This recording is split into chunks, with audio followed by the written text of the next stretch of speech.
Hi guys, welcome back to our channel. Welcome to another video of IELTS পাঠশালা।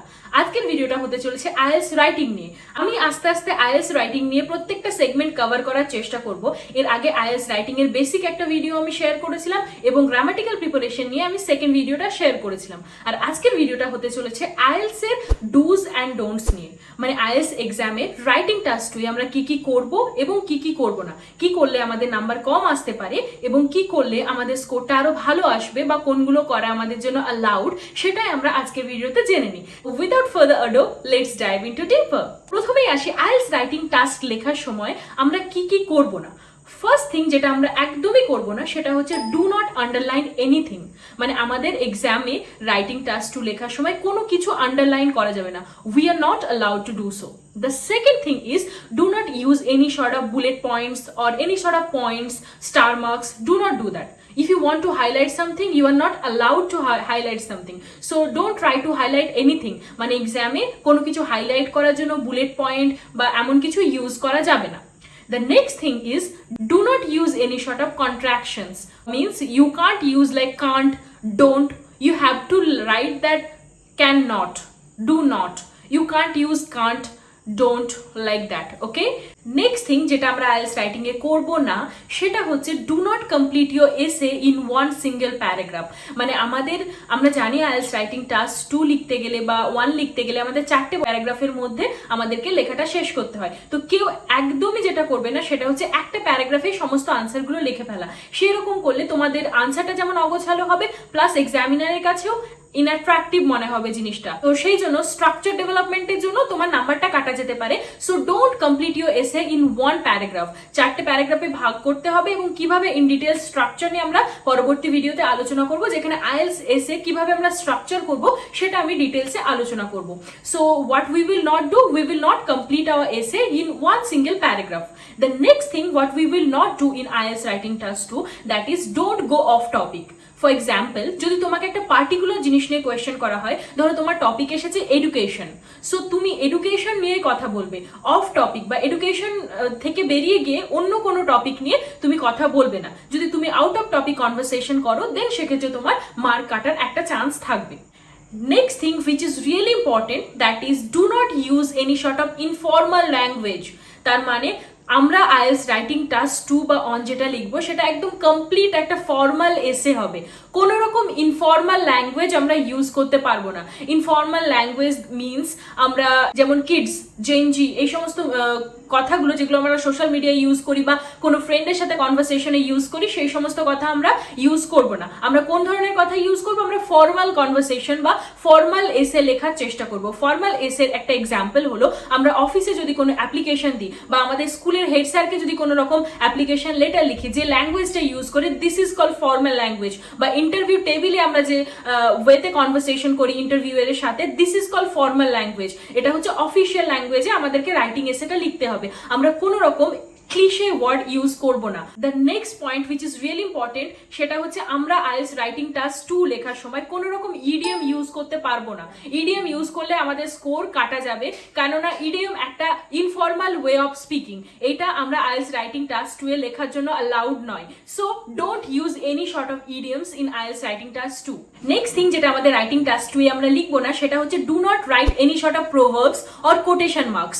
এগুলো আমরা IELTS writing task 2 এ লিখতে পারবো না। Proverbs means আমরা যদি বলতে পারি যে early bird catches the worm, এটা একটা প্রোভার্ব। এইরকম টাইপের প্রোভার্ব গুলো বা যেগুলো অলরেডি ম্যানমেড সেন্টেন্স, যেগুলো আমাদের গতানুগতিক কনভারসেশনে চলে আসছে, এইরকম পার্টিকুলার ফ্রেজেস বা সেন্টেন্স গুলো আমরা রাইটিং টাস্ক 2 লেখার সময় ইউজ করতে পারবো না। এটা not only for writing task 2 but also for writing task 1। Next thing which is really important, that is do not repeat your ideas. For example, যদি তুমি কোনো একটা পার্টিকুলার টপিক নিয়ে একবার ডিসকাস করে থাকো, দেন ওই টপিকটাকে বা ওই কথাটাকে সেকেন্ড টাইম আবার রিপিট করবে না। Repetition is a big mistake. So কোনো একটা পার্টিকুলার ফ্রেজ বা কোনো একটা পার্টিকুলার আইডিয়া তুমি বারবার রিপিট করছো, that is not good sign. So you have to be very careful about it. The next thing is do not forget to give your opinion if it is asked. তার মানে কিছু কিছু type of question আছে যেখানে তোমার opinion ask করা হয়। For example, discuss both view and give you opinion. So সেই টাইপ অফ এসেতে ডেফিনেটলি তোমাদেরকে ওপিনিয়ন দিতেই হবে। তুমি যদি তোমার ওপিনিয়ন না দাও দেন তোমার এসেটা কমপ্লিট হলো না, সেটার জন্য তোমাকে একটা মার্ক কাটতে পারে। আর কিছু কিছু এসে আছে যেখানে তোমার ওপিনিয়ন আস্ক করা হয় না, so be very careful about it. যদি ওপিনিয়ন আস্ক করে then definitely give your own opinion or share your own view, otherwise তোমার এটার জন্য নাম্বার কাটা যেতে পারে। আইএলটিএস রাইটিং টাস্ক 2 নিয়ে ডিটেলসে ভিডিও বানানোর আগে আমি তোমাদেরকে ক্লিয়ার করে দিলাম যে আইএলটিএস রাইটিং টাস্ক 2 লেখার সময় যে মিস্টেকগুলো তোমরা একদমই করবে না। তোমরা এই 10টা মিস্টেক যদি না করো দেন ডেফিনেটলি তোমরা রিয়েল এক্সামে একটা ভালো স্কোর এক্সপেক্ট করতে পারো, যদি সমস্ত স্ট্রাকচার এন্ড এভরিথিং যদি প্রপারলি ফলো করো। নেক্সট সিরিজে আমি ডেফিনেটলি স্ট্রাকচার ডেভেলপমেন্ট নিয়ে একটা ভিডিও নিয়ে আসবো, so stay tune guys.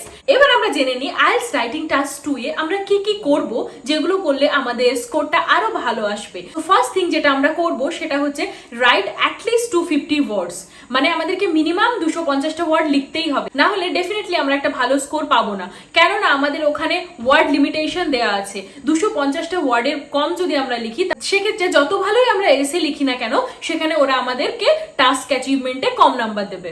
The next thing what we will do, that is write in 4 paragraphs, মানে 4টে প্যারাগ্রাফ করে, introduction, body paragraph 1, body paragraph 2 and conclusion. এইভাবে আমরা অবশ্যই আমাদের এসেটাকে স্ট্রাকচার করব, যেটার জন্য আমাদের এসে স্ট্রাকচার এবং ডেভেলপমেন্টের জন্য একটা ভালো স্কোর আসবে। সো অবশ্যই আমাদেরকে স্ট্রাকচার ওয়াইজ বা একটা প্রপার স্ট্রাকচার ফলো করে আমাদেরকে এসেটা কমপ্লিট করতে হবে। The next thing what we will do, that is make a proper plan before writing. মানে আইএলটিএস রাইটিং টাস্ক 2 কোয়েশ্চেনটা দেখার পর আমরা অ্যানালাইসিস করব what type of question we are getting. Then next আমাদের কাজ হবে ব্রেইনস্টর্মিং করে আমাদেরকে ওই পার্টিকুলার টপিকের ওপরে কিছু কিছু আইডিয়া বের করা, এবং আইডিয়ার সাথে সাথে টপিক রিলেটেড কিছু ভালো ভোক্যাবুলারি যদি আমাদের আসে তাহলে কুইকলি আমরা রাফ পেজে নোট ডাউন করে নেবো। দেন আমরা স্ট্রাকচার ফলো করে আইএলটিএস রাইটিং টাস্ক 2টা লিখবো। Next thing what we will also do in writing task 2, that is try to incorporate examples or try to give examples in your body paragraph. মানে দুটো body প্যারাগ্রাফে আমরা চেষ্টা করব যতটা সম্ভব আমাদের নিজেদের এক্সপিরিয়েন্স থেকে বা নিজেদের আইডিয়া থেকে একটা এক্সাম্পল দেওয়া। একটা বা more than one is also good for you. তো একটা বা একটার বেশি এক্সাম্পল দেওয়ার আমরা চেষ্টা করব, that is good for our essay. Next thing we will also do, that is use topic related vocabulary. মানে টপিক রিলেটেড ভোক্যাবুলারি আমাদেরকে এসেতে যতটা সম্ভব ইনকর্পোরেট করতে হবে বা ইউজ করতে হবে। তো সেটা আমরা কিভাবে করব, এর আগের দিনই আলোচনা করেছি। বিভিন্ন রকম স্যাম্পল এসে পড়বে, প্রত্যেকটা টপিক নিয়ে স্যাম্পল এসে পড়বে এবং ভোক্যাবুলারি নোট ডাউন করবে, এবং আস্তে আস্তে দেখবে ওই টপিক রিলেটেড ভোক্যাবুলারি তোমাদের জানা হয়ে যাবে। ইম্পর্টেন্ট টপিকস যেমন চিলড্রেন, এনভায়রনমেন্ট বা কোনো রকম এডুকেশন সিস্টেম, ট্রাভেল, ট্রান্সপোর্টেশন, এই সমস্ত প্রত্যেকটা টপিক নিয়ে একটা করে নিজেরা এসে লিখবে এবং তার সাথে 5-6টা করে স্যাম্পল এসে পড়বে, এবং প্রত্যেকটা টপিক নিয়ে একটা একটা করে এসে যখন লিখবে তার সাথে টপিক রিলেটেড ভোক্যাবুলারি গুলো নোট ডাউন করবে। এভাবে তোমরা দেখতে পারবে যে এক্সামের আগে তোমাদের মোটামুটি সমস্ত টপিক কভার হয়ে যাবে এবং সেই টপিক রিলেটেড ভোক্যাবুলারি গুলো তোমরা ইউজ করতে পারবে। তো এইভাবে তোমরা ডেফিনেটলি তোমাদের রাইটিং টাস্ক 2 এ টপিক রিলেটেড ভোক্যাবুলারি ইউজ করতে পারবে। তোমাদেরকে আলাদা করে ফ্যান্সি কোনো ওয়ার্ডস মুখস্থ করে যেতে হবে না। কোন একটা পার্টিকুলার টপিক এলে সেই টপিক নিয়ে গুছিয়ে কিছু ভালো ভালো ওয়ার্ড তোমরা ইউজ করতেই পারবে। সাথে আমরা যেটা করব সেটা হচ্ছে আমরা কিছু কমপ্লেক্স সেন্টেন্সের এবং কম্পাউন্ড সেন্টেন্সের ইউজ করব। কমপ্লেক্স কম্পাউন্ড সেন্টেন্স নিয়ে অলরেডি আমাদের চ্যানেলে একটা ভিডিও আছে, তোমরা গিয়ে চেক আউট করতে পারো যদি না দেখে থাকো। আর যদি দেখে থাকো দেন ডেফিনেটলি তোমরা চেষ্টা করবে যাতে আমরা কনসিয়াসলি এসেতে কমপ্লেক্স এবং কম্পাউন্ড সেন্টেন্স ইউজ করতে পারি, কারণ complex sentence, compound sentence use করলে তোমাদের গ্রামাটিক্যাল ভ্যারাইটি আসবে এবং গ্রামাটিক্যাল রেঞ্জ এন্ড অ্যাকুরেসিতে তোমাদের একটা ভালো স্কোর তোমরা এক্সপেক্ট করতে পারো। Then next move to the next point. Next point is use collocations and linking words. Like moreover, however, furthermore, এই সমস্ত কন্ট্রাস্টিং বা অ্যাডিশনালি, নেভারদ্যালেস, ইভেন দো, এই সমস্ত ওয়ার্ডগুলো দিয়ে তোমাদের এসেগুলোকে বা তোমাদের আইডিয়াগুলোকে লজিক্যালি কানেক্ট করার চেষ্টা করবে। এই লিঙ্কার্সগুলো ইউজ করলে তোমাদের এসেগুলো যেমন ফর্মাল দেখাবে তার সাথে একটা খুব ভালো স্ট্রাকচার তোমরা ডেভেলপ করতে পারবে।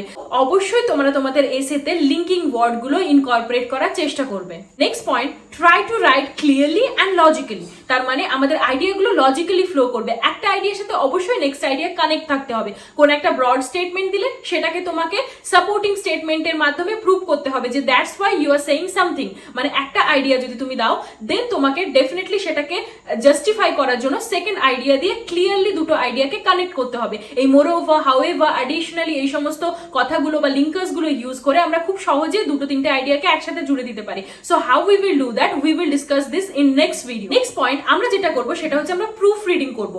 প্রুফ রিডিং কি? প্রুফ রিডিং হচ্ছে কোনো একটা এসে লেখার পর আমরা লেখাটা আরেকবার পড়ার চেষ্টা করবো এবং কোনো রকম মিস্টেক আছে কিনা সেটা ইমিডিয়েটলি ফাইন্ড আউট করে কারেকশন করবো। তো আমাদের proof reading IELTS writing task 2 এবং 1 দুটোর জন্যই ভীষণ ইম্পর্টেন্ট, কারণ প্রুফ রিডিং করলে আমি বিশেষ করে 1 থেকে 2 নম্বর বেশি পাওয়া যায়। আমি এর আগের ভিডিওতে ওটা নিয়ে ডিসকাস করেছিলাম। So must you have to do proof reading after finishing your writing task, যাতে আমাদের মিস্টেকগুলো ইমিডিয়েটলি ফাইন্ড আউট হয়ে যায় এবং এক্সামিনার দেখার আগে যেন আমি দেখতে পারি যে আমি কি কি ভুল করেছি এবং কারেক্ট করতে পারি। So this are the things you need to maintain while writing task.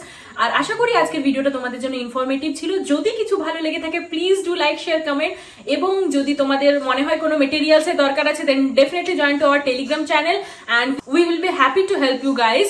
আশা করবো এই ভিডিওটা দেখার পরে আইএলটিএস রাইটিং টাস্ক লেখার সময় তোমরা যে কমন মিস্টেকগুলো বা যে জিনিসগুলো করলে আমাদের স্কোরটা কম আসবে সেগুলো একদমই করবে না, এবং সেই জিনিসগুলো যেগুলো করলে তোমাদের স্কোরটা ভালো আসার সম্ভাবনা রয়েছে। Please do like, share and subscribe to my channel. All the best for your preparation. Bye bye.